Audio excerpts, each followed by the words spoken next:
Hello, welcome back to Hair Diaries.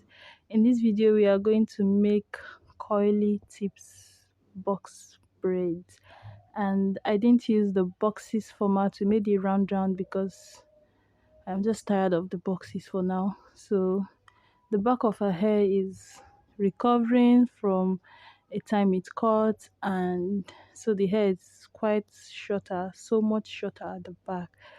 In this video, you're going to see me braid the hair with mixed colors 39 and and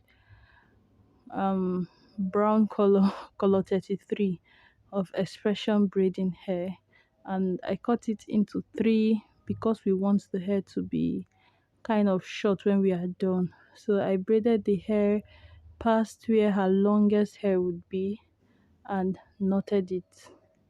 Then you will see how we coiled it to give us like the maximum volume of coils, and how I made sure the coils are going to last. So I'm going to let you watch from here. The least you can do, if you like anything about the video, please, is to leave a thumbs up so that I can know that this kind of video is interesting to my viewers. Thank you so much for stopping by. Enjoy.